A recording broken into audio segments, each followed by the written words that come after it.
오늘부터 이제 제사법에 대한 이야기를 우리가 같이 시작합니다. 우리 지난주까지 레위기가 무엇인지 그리고 거룩함이란 무엇인지에 대한 말씀을 함께 나누었는데요. 잠깐 다시 되새겨보면 거룩이란 하나님의 성품을 닮아가는 것이다. 하나님이 거룩하시니 우리도 거룩해진다 라고 하는 바로 그러한 말씀. 하나님의 성품이 거룩하시기 때문에 우리도 거룩한데 첫 번째 무엇으로 거룩해지느냐? 예배를 통해서 거룩해진다 라고 하는 것이죠. 하나님 앞에 어떠한 예배를 드리느냐에 따라서 우리가 거룩함을 입는다. 그리고 그 거룩함을 입은 자들이 어떻게 한다? 세상에 나아가서 그 거룩하게 살아나간다 라고 하는 말씀이지요. 그래서 하나님 앞에 나아가 예배하는 삶이 무엇이다? 하나님 사랑이다. 그리고 세상에 나아가 그 거룩함대로 살아가는 것이 무엇이다? 이웃 사랑이다. 그래서 신약에 예수님께서 마태복음 22장 37절 이하에 내 마음을 다하고 목숨을 다하고 뜻을 다하여 주 너의 하나님을 사랑하라 하셨으니 이것이 크고 첫째 되는 계명이 바로 예배를 통한 거룩함이고, 둘째도 그와 같으니 내 이웃을 내 자신같이 사랑하라는 말씀은 그렇게 예배를 통해 거룩함을 입은 사람들이 세상에 나아가 그 거룩함으로 살아가는 모습, 그것이 바로 이웃사랑이 되어진다라고 하는 것입니다. 여러분, 우리 그리스도인들은 세상에 나가서 우리들만 사는 것이 아닙니다. 우리만 잘 먹고 잘 살면 되는 것이 아니라 세상의 사람들과 더불어서 하나 되어 살아가는데, 그 안에서 우리가 거룩하게 살아가는 것 자체가 바로 이웃을 사랑하는 모습이 되어진다라고 하는 말씀이었습니다. 자, 오늘은 이제 번제에 대해서 함께 나누려고 하는데요. 제가 지난주에 잠깐 맛배기로 말씀드렸었죠. 솔로몬이 1000번제를 드렸습니다. 그렇죠? 솔로몬이 1000번제를 드렸습니다. 그러면 1000번 제가 맞나요? 1000번제가 맞나요? 뭐가 맞아요? 1000번제가 맞습니다. 그렇죠? 자, 그러면 양 1000마리로 예배 제사를 드린다라고 가정을 한번 해보시죠. 그러면 양 1000마리를 500마리씩 나누어서 두 번의 예배 드리면 그게 뭐예요? 그것도 1000번제예요. 그렇죠? 그러면 한 마리씩 1000일 동안 드리면요, 그것도 1000번제예요. 그렇죠? 1000번 제가 아니라 1000의 번제를 드리는 겁니다. 그런데 그 1000의 번제를 드릴 때 내가 하나님 앞에 드리고자 하는 제물이 무엇이냐에 따라서 그것을 1000개를 드리는 것이 1000의 번제가 되는 것이죠. 그래서 그 1000의 번제를 내가 1000번으로 나누어서 각각 하나씩 한 마리씩 해가지고 드려도 1000번제고, 아니면 1000마리를 한꺼번에 다 한 번에 드려도 1000번제가 되어지는 것이다 라고 하는 거죠. 여기에서 말하는 이 번자가 번자가 아니다 라고 하는 말씀입니다. 네? 숫자로 이야기할 때 1번, 2번, 3번 할 때 그 번자가 아니더라 라고 하는 거죠. 여기서 말하는 번제는 태우는 것을 의미하는 겁니다. 그래서 오늘 우리 읽은 말씀 9절에 뭐라고 되어 있냐면, 그 내장과 정광이를 물로 씻을 것이요 제사장은 그 전부를 제단 위에서 불살라 번제를 드릴지니 이는 화제라 라고 되어 있습니다. 화제라가 뭐예요? 불로 태우는 겁니다. 불로 태우는 거. 그것이 바로 번제가 되어집니다. 자, 번제란 무엇이냐? 번제는 히브리어로 올라라고 합니다. 그리고 영어로는 the burnt offering. 근데 여러분, 재밌는 게요, 이 히브리어 올라라고 하는 게 무슨 뜻이냐면 올라가다라는 뜻입니다. 올라라는 뜻이 이 올라간다는 뜻이에요. 제물을 완전히 불살라서 하나님께 드리는 제사인데, 제물을 불사르면 연기가 어떻게 돼요? 하늘로 올라가요. 그래서 올랍니다. 1절에서 하나님께서 회막에서 모세를 부르십니다. 회막은 성막이라고도 하고요, 영어로는 타버나클이라고 합니다. 이 성막, 회막은 뭐 하는 장소예요? 하나님과 만나는 장소이지요. 여러분, 구약의 모세오경에 하나님의 공간적 이동에 대해서 제가 말씀드린 적이 있습니다. 창세기 때는 하나님이 어디 계셨어요? 하늘에 계셨어요. 에덴 동산에. 그랬었던 하나님께서 출애굽기에서는 어디로 오셨어요? 산 위로 오셨어요. 산 위에서 모세를 불러 올려서 거기에서 십계명을 주십니다. 40일 동안. 그리고 나서 레위기에서는 그 하나님이 어디로 오셨어요? 성막으로, 회막으로. 그래서 하늘에 계시던 하나님께서 산으로, 그게 출애굽기죠. 창세기는 하늘에 계신 하나님, 출애굽기는 산에 계시는 하나님, 그리고 이제 레위기에서부터는 성막 가운데 계시는 하나님. 그리고 그러한 하나님께서 계속해서 인간들에게 말씀하시고 하시다가 이제는 성전을 지어 성전에 계시는 하나님, 그리고 그 성전에 계시는 하나님이 이제는 신약 시대에 어떻게 됩니까? 인간의 몸으로 직접 이 땅 가운데 오시어 우리 가운데 거하시는 하나님, 그분이 누구예요? 예수 그리스도. 그리고 예수님께서 십자가에 달려 죽으신 뒤에는 어떻게 됐어요? 성령이 우리 가운데 오셔서 우리 각 사람 가운데 이제는 거하시는 겁니다. 하나님이. 이 하나님의 공간적 이동입니다. 그러니까 우리가 하나님을 눈으로 볼 수 없다라고 해가지고 하나님이 안 계신 것이 아니라 이제는 내 안에 거하시는 바로 그 하나님. 그래서 하나님이 거하시는 곳이 어디라고요? 성전이라고요. 그러니 우리의 몸이 거룩한 성전이 되어지는 것이죠. 이게 교회론도 되고 하나님 신론도 되고 하는 겁니다. 자, 그곳에서 성막에서 하나님께서 모세를 부르십니다.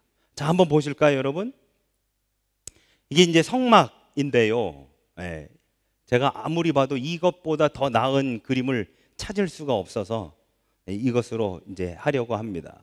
여러분 보시면 지금 울타리가 쳐져 있지요. 그리고 이 앞쪽에 커튼처럼 흰색으로 되어 있다가 색깔이 다른 것이 이제 출입구 회막 문이, 성막 문이 되어집니다.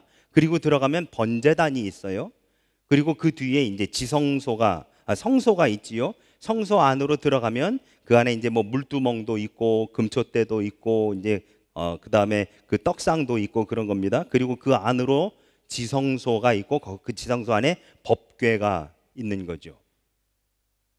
이게 이제 성막입니다. 근데 연기가 뭐 하고 있어요? 피어 올라가고 있어요. 이것이 바로 번제를 상징하는 건데 지금 이 그림에서 이 연기는 하나님의 임재를 의미하는 겁니다. 왜냐?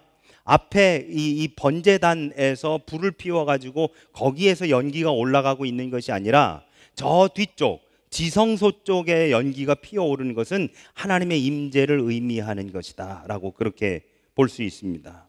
이것이 성막인데요. 3절에 보시면 하나님께 제사를 드릴 사람은 제사할 동물을 선정해서 회막문에서 드리라 라고 되어 있습니다. 회막문에서. 그러니까 회막문에 들어와서 거기에서 이제 번제로 하나님 앞에 드리는 건데요. 자, 그 다음 그림을 한번 보시죠. 이게 이제 번제단에서 번제로 드리는 모습입니다.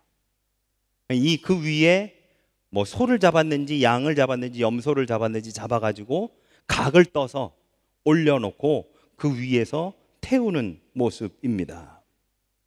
그러면 여러분 보시죠. 아까 그림 한번 다시 보여주시겠어요? 왜 하나님께서는 회막문에서 번제로 번제물을 드리라고 하셨을까? 회막문에서. 이것은 불로 자신을 태워서 인류를 위하여 헌신하신 예수 그리스도를 통해 이제는 죄인이 아니라 하나님의 백성으로서의 하나님과 새로운 관계로 들어가는 것을 의미합니다. 거기에서 하나님 앞에 번제로 드림으로 인해 하나님과 이제 새로운 관계가 시작되었다라고 하는 것을 의미하는 거예요.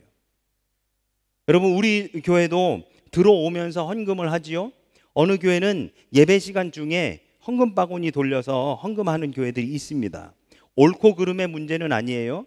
그러나 성경적으로 한다면 성전에 들어오면서 헌금을 하고 들어가는 것이 그것이 더 성경적이다라고 할 수 있습니다. 회막문에 들어가면서 자기가 가지고 온 재물을 먼저 하나님 앞에 바치고 그리고 나서 들어가서 예배를 드리는 제사를 드린다라고 하는 개념이 되어집니다.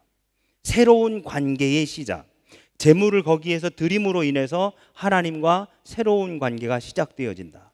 그러면 거기에서 뭐 내가 드리느냐? 그렇지 않습니다. 거기 레위 지파 사람들한테 자기가 끌고 온 동물을 주는 거예요. 그러면 거기에서 잡아요. 그 다음 그림 한번 보여주시겠어요? 이렇게 잡는 겁니다. 소를 올려놓고 소를 잡아요. 그런데 그냥 잡아 죽이는 게 아니고요. 그 죽인 다음에 이 피를 받습니다. 피를 받아가지고 피를 회막문 사방에, 즉 동서남북에다가 뿌리게 되어 있어요. 그것은 무엇을 의미하느냐? 여러분, 이스라엘 백성들이 출애굽하기 바로 전날 마지막 10번째 재앙이 임할 때에 하나님께서 뭐라 하셨냐면, 양을 잡아서 그 양의 피를 문설주와 임방에 바르면 그 마지막 재앙이 그 집을 넘어갈 것이다 라고 했어요. 그것을 기념해서 지내는 절기가 유월절이 되어지죠.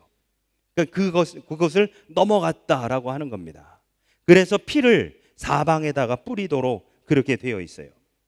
자, 하나님께서는 모세에게 4가지 동물, 넷 중에 하나를 가지고 와라라고 했습니다. 우리 지난주에 나눴었죠? 소, 양이나 염소, 그리고 비둘기. 제가 양이나 염소라고 하는 이유가 있습니다. 왜냐하면 그 집이 부유하고 풍요롭고 살만한 집이면 소, 그리고 그보다 하나 밑에 정도의 소위 중산층이면 양이나 염소, 그리고 그보다가 조금 생활이 어려우면 비둘기, 그리고 그보다도 어려우면 밀가루를 가지고 와서 하나님께 바치라 라고 되어 있습니다. 그러니까 양과 염소는 같은 동등선상에 있는 거예요. 그래서 소, 양이나 염소, 그리고 비둘기, 그보다도 못하면 밀가루. 그런데 여러분, 그때 당시에는 밀가루가 없었기 때문에 이 4가지의 동물을 가지고 하나님 앞에 바치라 라고 이제 그렇게 했습니다. 그런데 이 동물들을 번제로 드리되 흠없는 2가지 조건이에요. 흠없는 수컷으로 드려라 라고 되어 있습니다. 흠없는 수컷으로 드리라. 자, 보시죠 여러분. 3절 말씀해 보시면 그 예물이 소의 번제이면, 그러니까 3절 말씀에서 그 예물이 소의 번제이면 하는 말은 소의 번제를 갖다가 드리면 하는 for example입니다. 그러니까 양이 될 수도 있고 염소가 될 수도 있고 비둘기가 될 수도 있어요. 만약에 소의 번제를 드리게 된다면 흠없는 수컷으로 회막문에서 여호와 앞에 기쁘시게 받으시도록 드리라. 이 3절이 그 번제의 처음 시작함을 알려주는데요. 흠없는 수컷으로 어디에서? 회막문 앞에서. 그러면 여러분, 왜 흠없는 수컷이라고 하셨을까요? 왜 흠없는 수컷? 먼저 양과 소, 양, 염소는 를 바치는 이유가 있습니다. 비둘기는요, 여러분, 비둘기도 물론 이제 의미가 있지만 소나 양이나 염소 이 3가지 동물의 큰 특징이 있습니다. 그게 뭐냐면 이 모든 것이 전부 다 온순해서 집에서 기르는 동물들입니다. 온순해서 집에서 기르는 동물들. 그래서 이것은 모두 비둘기를 포함해서 이 모두 다 뭐다? 그리스도의 성품을 의미하는 것이다 라고 하는 겁니다. 예수 그리스도의 성품을. 첫 번째 소는, 여러분, 소는 그리스도의 희생을 의미합니다. 우리도 그렇지만 고대 근동의 이스라엘 그 지역의 사람들도 소를 이렇게 일하는 데에 사용을 했어요. 그리고 그 소가 이제 늙어 죽으면 그 소를 번제로 바치든지 흠이 있는 것이면 그 소의 고기를 취해서 먹게 되어 있었지요. 그러니 소는 희생하는 동물이라고 하는 상징이 동일하게 우리나라하고 동일하게 고대 근동에도 갖고 있었습니다. 그래서 이 소는 무엇을 의미한다? 그리스도의 희생을 의미한다. 2번째로 양이나 염소는 무엇을 의미하냐면 그리스도의 순종을 의미합니다. 그리스도의 순종. 양이나 염소는요, 양에 대한 말씀을 제가 주일날 몇 번 드린 적이 있는데요, 양은 굉장히 근시한 이어서요 멀리 바라보지 못합니다. 그래서 양은 반드시 목자를 따라가게 되어 있을 수밖에 없어요. 그리고 양은 무리지어 다닙니다. 왜? 멀리 볼 수가 없기 때문에요. 노루나 이런 것들은요, 새끼들이 풀을 뜯어 먹을 때 고개를 빳빳이 들고 혹시 내 새끼들을 누가 공격하나라고 하는 쳐다보고 그렇게 하죠. 근데 양은 그러지 못합니다. 양은 자기 바로 발 밑에 밖에까지 그 시력이 안 되기 때문에 멀리 내다볼 수가 없어요. 그래서 떼를 지어 무리로 다니고 그 무리들은 목자가 목동이 인도하는 대로 따라가는 것이 양의 습성입니다. 염소도 마찬가지. 그래서 양이나 염소는 그리스도의 순종을 의미합니다. 세 번째로 비둘기는 어느 나라나 다 평화를 상징하지요. 평화를. 그래서 그리스도께서 번제물이 되셨다라고 하는 바로 이건, 예수님께서 우리를 위해 희생제물이 되어 주셔서 당신의 피를 쏟으셨다라고 하는 그것과 회막문에 와가지고 소나 양이나 염소나 비둘기를 잡아가지고 그의 피를 빼고 그 피를 그 사방에 뿌리고 이것을 드렸다라고 하는 것이 다 똑같이 같은 의미를 가지고 갖게 된다라고 하는 것이지요. 그래서 그리스도의 희생과 순종으로 하나님과 우리가 평화를 이루게 되었다라고 하는 의미에서 바로 이 소, 양, 염소, 비둘기를 이해할 수 있습니다. 자, 그렇다면 이렇게 번제의 제물로 지정된 동물들이 왜 반드시 흠이 없는 것이어야 하느냐? 여러분 한번 생각해 보시죠. 그 끌고 온 동물을 가지고 뭐 하냐면 반드시 안수하게 되어 있습니다. 여러분 오늘 읽은 말씀에 보시면 4절에 보시면 그는 번제물의 머리에 안수할지니라고 되어 있습니다. 왜 번제물의 머리에다가 안수를 할까요?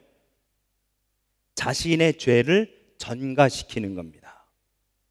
여러분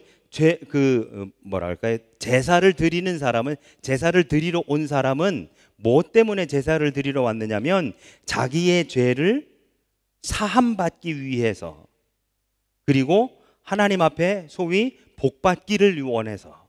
그러니까 복받는 게 먼저가 아니라 죄사함이 먼저가 되지 않습니까? 그러니까 죄사함을 위해 제물을 끌고 와서 그 머리 위에다가 손 얹어 안수한 것은 자기의 죄가 그 제물에 전가된다라고 하는 것으로 그렇게 이해가 되는 것이지요. 그러면 자신의 죄가 전가되는 그 동물이 흠 있는 것이라고 한다면 그게 무슨 의미가 있겠느냐라고 하는 거지요.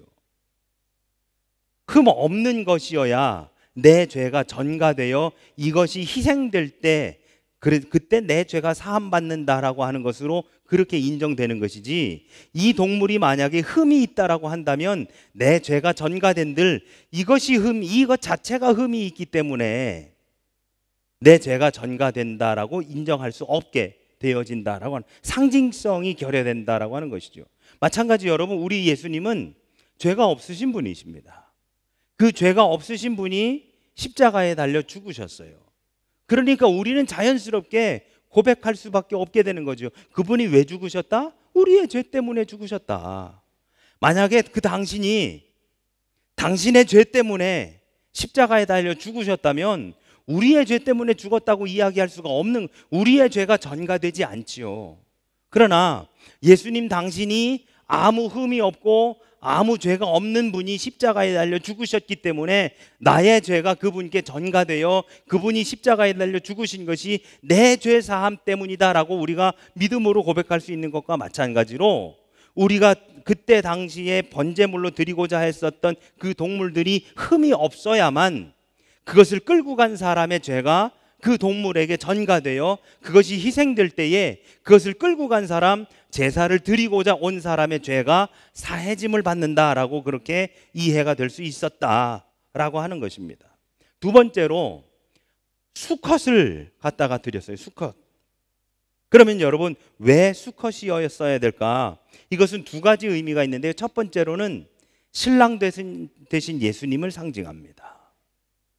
예수님의 신랑 되심, 그래서 예수님과 함께 동행함을 의미하는 것.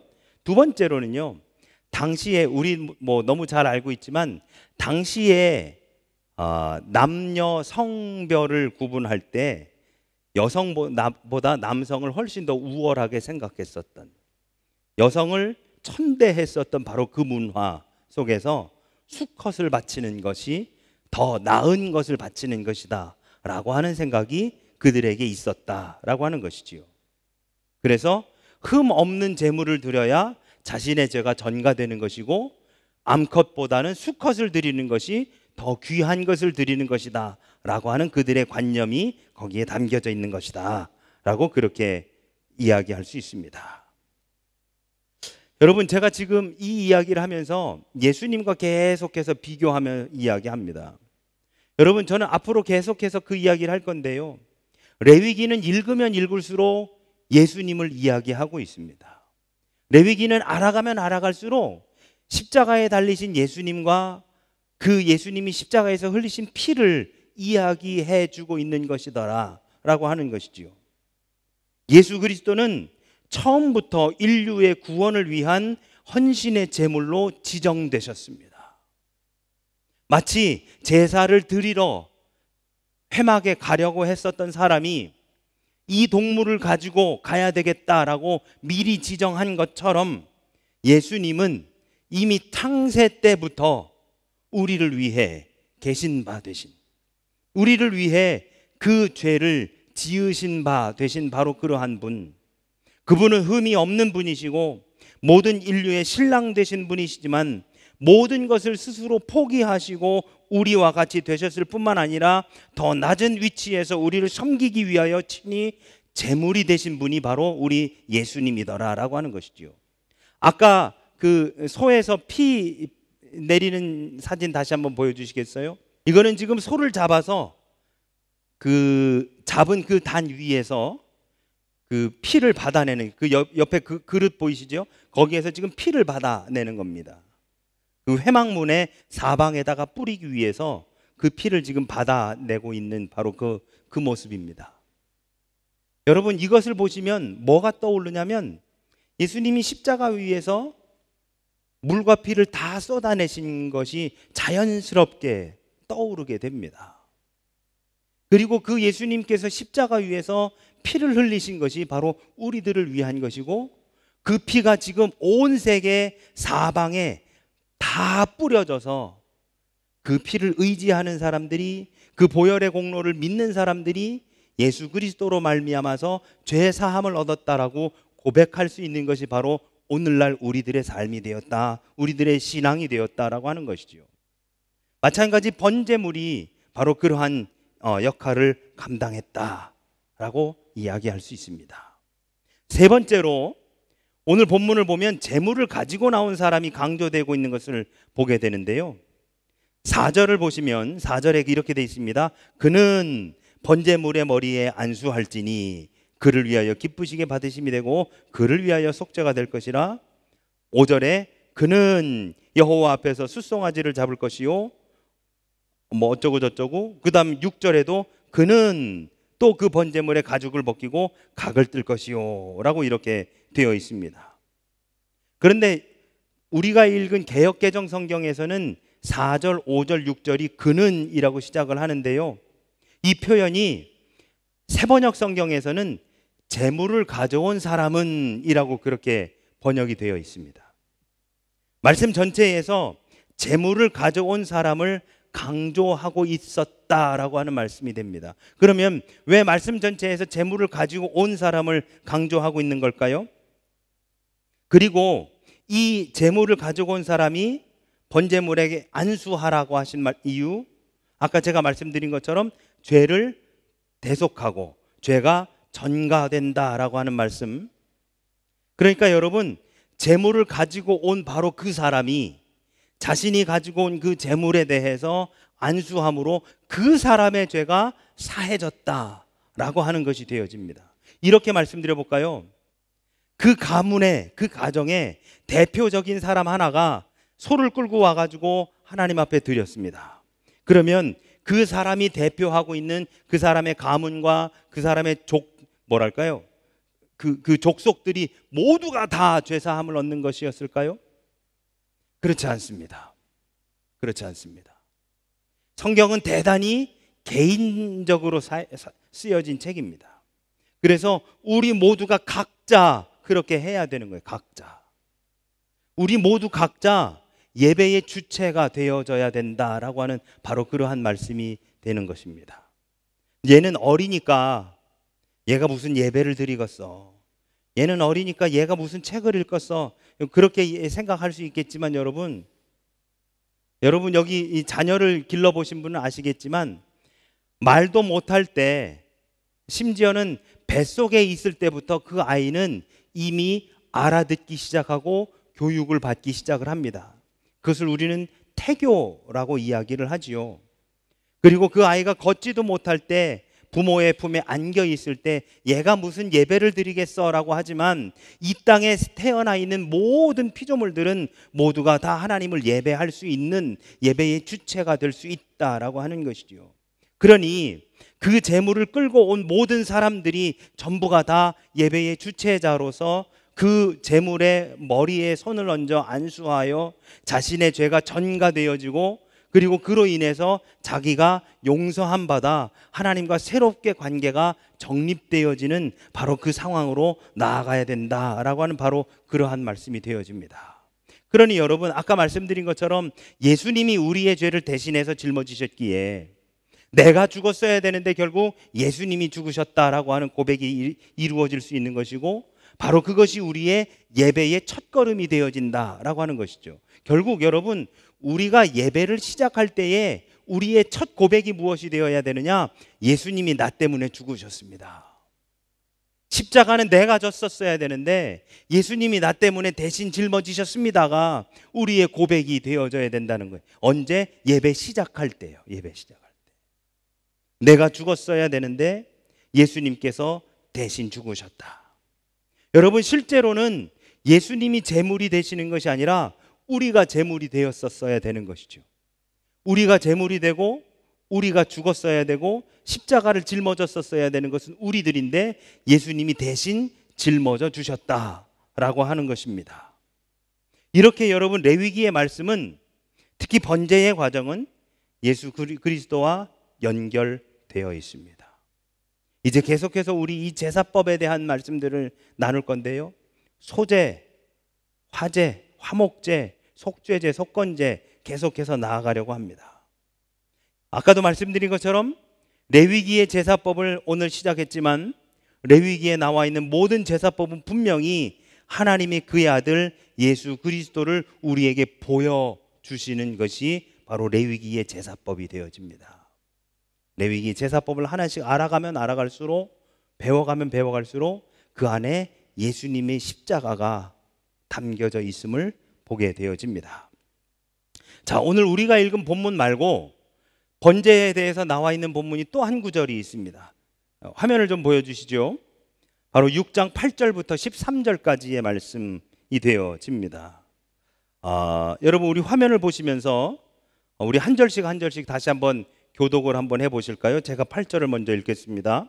여호와께서 모세에게 말씀하여 이르시되 명령하여 이르라. 번제의 규례는 이러하니라. 번제물은 아침까지 제단 위에 있는 석쇠 위에 두고 제단의 불이 그 위에서 꺼지지 않게 할 것이요, 제사장은 세마포 긴 옷을 입고 세마포 속바지로 하체를 가리고 제단 위에서 불태운 번제의 재를 가져다가 제단 곁에 두고 그 옷을 벗고 다른 옷을 입고 그 재를 진영 바깥 정결한 곳으로 가져갈 것이요, 제단 위에 불은 항상 피워 꺼지지 않게 할지니 제사장은 아침마다 나무를 그 위에서 태우고 번제물을 그 위에 벌려놓고 화목제의 기름을 그 위에서 불사를 찌며 불은 끊임없이 제단 위에 피워 꺼지지 않게 할지니라. 아멘. 아멘. 여러분, 여기에는 번제를 드릴 때의 이 규례에 대한 말씀이 담겨져 있는데요, 우선 번제물은 밤새도록 제단 위에서 태워집니다. 밤새도록. 언제까지? 다 탈 때까지. 다 타서 재만 남을 때까지 몽땅 다 태웁니다. 나중에 보면 여러분, 화목제하고 달라요. 화목제는 태우고 다 태우는 게 아니라 태우고 고기가 남으면 그거를 다 나눠 먹습니다. 다 나눠 먹어요, 화목제는. 그런데 번제는 다 태웁니다. 다 태웁니다. 그리고 제단 위의 불은 밤새 꺼져서는 안 된다라고 성경은 분명히 말씀합니다. 마치 우리네 어머니들이 옛날에 연탄불 안 꺼지게 하려고 하셨었던 것처럼 번제단의 불은 꺼지지 않도록 한다. 오늘 6장 8절부터 13절까지의 말씀을 정리해 보면, 첫째로 제사장은 아침마다 제단 위에 장작을 지펴서 거기에 번제물을 벌려놓고 화목제물의 기름기를 불살라야 한다. 두 번째, 그렇게 시작한 번제물은 밤이 새도록 제단의 석쇠 위에 있어야 한다. 마지막 세 번째로 제단 위에 불은 계속 타고 있어야 하는 것이며 결코 꺼뜨리는 일이 있어서는 안 된다 라고 하는 세 가지입니다.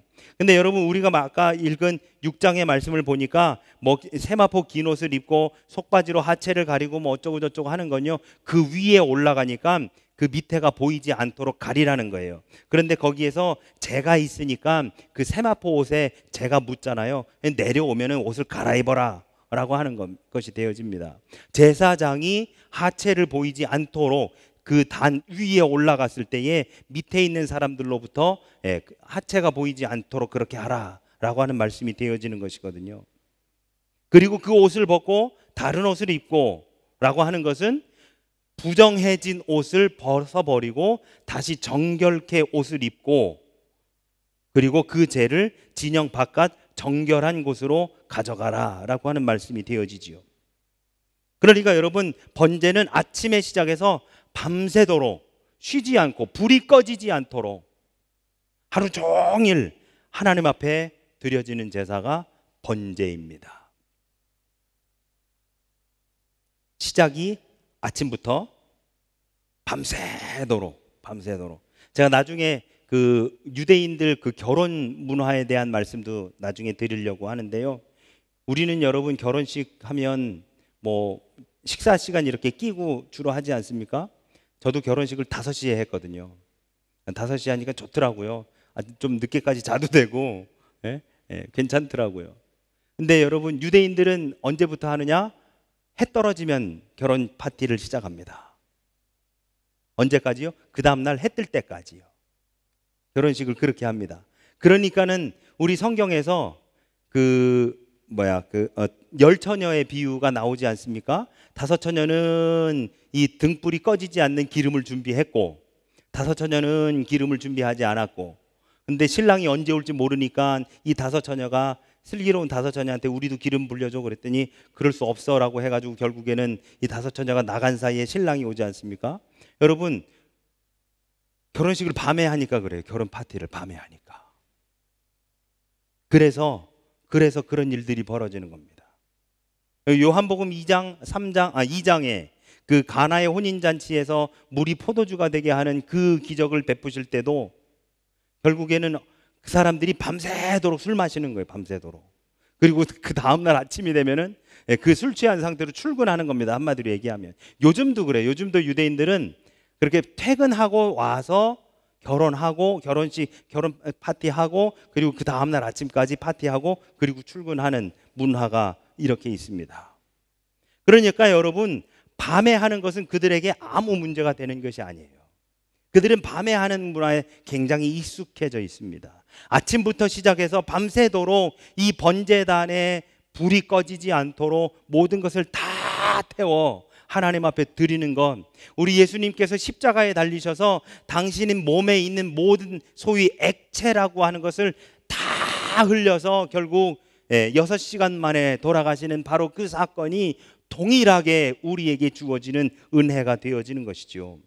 종합해 보면 번제는 단 하루도 한시도 드려지지 않는 일이 없어야 된다. 즉 매일같이 번제를 드리게 되는 것입니다. 아침부터 시작해서 밤이 새도록 번제하면 그 다음에 그 번제에 그 제단에 불이 꺼지지 않도록 제사장이 잘 관리하고, 그리고 나서 제를 갖다가 정결한 곳에 갖다 놓으면 그 다음 차례 번제물을 가지고 온 사람의 번제물이 올라가고, 또 그것이 다 그 다음 날 새벽까지 또 다시 번제가 드려지고 하는, 계속 연거푸 이어지는 365일 번제가 드려지지 않는 날이 없었다라고 하는 것으로 우리가 그렇게 이해할 수 있는 것이지요. 이것은 인간의 죄악이 시작된 이래 하나님께서 우리 인간들을 그 죄악 가운데서 건져주시기 위해 사역하시고 일하시고 그 구원의 손길이 계속해서 끊어지지 않고 있음을 우리에게 알려주시는 것입니다. 우리는 여러분, 예배가 우리가 하나님께 드리는 거라고 생각하지요. 제사를, 예배를 내가 하나님께 드리는 거라고, 하나님께 내가 예배하는 거라고 생각을 하지만, 여러분, 이 예배를 통해서 오히려 하나님이 우리를 지켜주시는 것이고, 하나님이 우리가 죄 사함 받았다는 것을 확증해 주시는 것이고, 이 예배를 통해서 우리가 구원받았다라고 하는 것을 하나님이 다시금 리마인드 시켜주시는 것이다 라고 하는 것입니다. 주일날 나와서 새벽에 매일같이, 그리고 수요 예배 나와가지고 내가 예배 드리는 주체로서 나오는 것 같지만, 정작 이 예배를 통해서 하나님이 우리를 지켜주시고 하나님이 우리가 구원받았음을 확인해 주시는 것이며, 우리가 하나님의 백성 되었다라고 하는 것을 하나님께서 확증해 주시는 것이다 라고 하는 말씀이 되어집니다. 사랑하는 여러분, 하나님은 하나님께 헌신의 예배를 드리는 사람들의 형편과 처지를 이해하십니다. 그리고 그들의 경제적 여건에 따라서 헌신하도록 규정하고 계십니다. 누구는 소를 드리고, 누구는 양이나 염소를 드리고, 누구는 비둘기를 드리고, 너무 섬세하게 우리를 돌봐주시는 하나님, 너무너무 자세하게 우리에게 다가와 주시는 바로 그 하나님, 죄인된 우리들을 위해 당신의 외아들을 내어주시고, 그분이 십자가에서 액체라고 하는 것을 다 쏟아내기까지 우리를 사랑하셨던 바로 그 하나님은 예배의 자리에 오늘도 우리를 불러주십니다. 아까 말씀드린 것처럼 내가 예배를 드림으로 하나님을 높여드리고 하는 그러한 행위가 내가 주체가 되지만, 정작 이 예배라고 하는 큰 틀에서의 행위를 보면 하나님이 우리를 지켜주시는, 하나님이 우리를 보살펴 주시고, 하나님이 우리를 인도하시고, 하나님이 우리가 하나님 당신의 백성임을 확인해 주시는 바로 그 놀라운 작업이 이 예배라고 하는 것이다 라고 하는 말씀이 되어집니다. 사랑하는 여러분, 예배를 더 사모하시기를 바랍니다. 예배가 우리를 지켜주는 겁니다. 내가 예배를 함으로 인해서 내 신앙을 지켜나가는 것이 아니라 예배를 통해 오히려 우리가 지켜져 가는 것입니다.